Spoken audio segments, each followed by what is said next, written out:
Disclaimer, इस anime की कोई भी फ़ोटो मेरी नहीं है, तो इस पर कॉपीराइट ना डालें, पर अगर आपको तब भी मेरे से बात करनी है, तो नीचे ईमेल एड्रेस दिया हुआ है, उस पर जाके बात कर लीजिए। हेलो व्हाट्सअप, क्या हाल चाल। तो चलो चैप्टर 5 का एक्सप्लेनेशन करते हैं गिवन एनिमे का। तो हम स्टार्टिंग में देखते हैं कि सब बैठ के और डिस्कशन कर रहे होते हैं कि हम एक लाइव शो करने वाले हैं, उसमें कैसे कैसे पार्ट होने वाले हैं। हमने जितने भी गाने चुने हैं उसमें कभी वो वोकल्स का यूज़ तो हुआ नहीं, मतलब अब किसी ने गाया तो है नहीं, सिर्फ इंस्ट्रूमेंटल म्यूज़िक होता है। तो उसमें अचानक से सातो जो है उनेमकुन की तरफ देखने लगता है, क्योंकि उनेमकुन एक गाना लिख रहा है। तो सातो कहता है कि हम वही गाना प्ले कर सकते हैं, और ये सब बीच में अकियो पूछता है कि तुम्हारे एग्ज़ाम्स तो नहीं चालू होने वाले हैं, जिस पे सातो कुछ नहीं कहता, और उनेमकुन कहता है कि नहीं, कोई फ़र्क नहीं पड़ता। तो अकियो कहता है कि तुम बैड में कुछ ज़्यादा ही ध्यान देते हो, और वैसे उनेमकुन सातो की तरफ देखता है, बोलता है तुम्हें अपने क्या नाम है गिटार की स्किल्स पे वर्क करना पड़ेगा, क्योंकि अभी वो इतनी अच्छी नहीं है कि तुम सबके सामने और क्या नाम है लाइव शो में गा सको, इसलिए। फिर इसके बाद सीन जो है शिफ्ट होता है, अकियो और हारुकी बैठ के सातो के ऊपर डिस्कशन कर रहे होते हैं कि कितना सही गाता है वो, और उसकी कितनी अच्छी कॉर्ड्स पे पकड़ है, और भी बातें वो लोग कर रहे होते हैं। वैसे ही क्या नाम है हारुकी जो है बोलता है कि मेरा जो है ना लाइटर कुछ ज़्यादा ही स्ट्रॉन्ग है। तो अकियो बोलता है तुम्हें अपने बालों का ध्यान रखना चाहिए और इन्हें और बढ़ने देना चाहिए, और अकियो बोलता है क्या मैं आज तुम्हारे घर पे रह सकता हूँ, जिस पे हारुकी हाँ बोल देता है कि हाँ ठीक है, साथ में घर चलेंगे। और ये दोनों साथ में घर जाते हैं, और वहीं पे फिर उसके बाद हारुकी अपने बाल को ध्यान देने लगता है और बोलता है मुझे अपने बालों को और ध्यान रखना चाहिए, जिस पे अकियो अंदर आता है और कहते हैं मैं तुम्हारी मदद करूँ तुम्हारे बाल को टाई अप करने पे। और हारुकी कहता है तुम्हें आता है, अकियो कहता है हाँ मैं मल्टी टैलेंटेड हूँ। वैसे ही हारुकी को एक पीछे का सीन याद आता है, और वो सोचता है कि मुझे उसी टाइम से क्या नाम है अकियो से प्यार हो गया, और मैं हमेशा से चाहता था ऐसा सा कुछ हो। और फिर याद करने लगता है कि अकियो पहले अपने साथ एक वॉयलिन कैरी करता था, और फिर अपनी और पुरानी बातें याद करता है कि मेरा जो जिस बैंड में मैं काम करता था वो डिसबैंड हो गया था, मेरे ग्रुप वाले किसी और ग्रुप में ज्वाइन हो चुके थे। तो उसी टाइम वो इनेमेकन से मिलता है,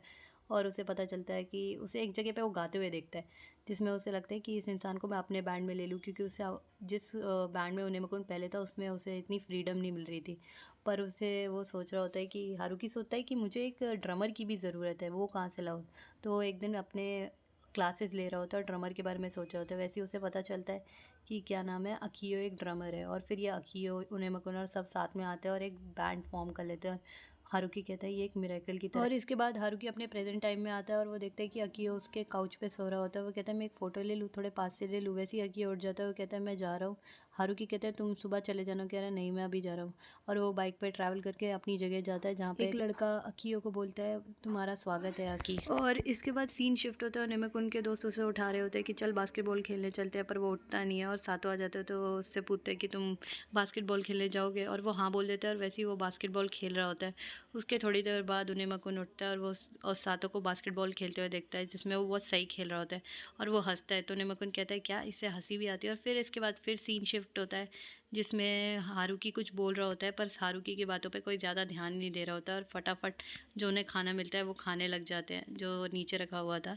और हारुकी कहता है तुम लोग मेरी बातों पे ध्यान भी नहीं दे रहे थे, चलो कोई नहीं। और इसके बाद से फिर सब खा पी के अपने अपने घर चले जाते हैं, और हारुकी अपने घर पे आके सो जाता है। वैसे ही अकियो उसके ऊपर गिर जाता है।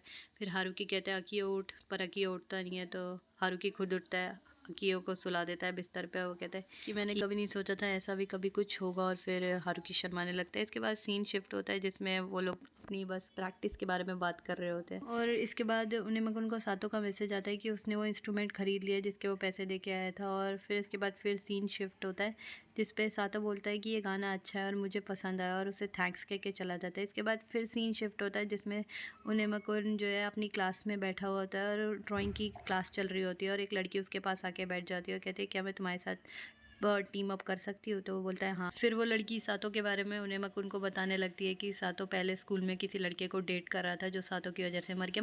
मतलब उसके बारे में बुरी बुरी बातें बोलती है, उस आग लगा रही होती है और कुछ नहीं। और वो कहते हैं तुम उससे दूर रहो, वो डेंजरस है। एंड यस, यहीं पे चैप्टर खत्म होता है। पसंद आए तो वीडियो को लाइक कर देना और चैनल को सब्सक्राइब भी कर देना। And yes, bye.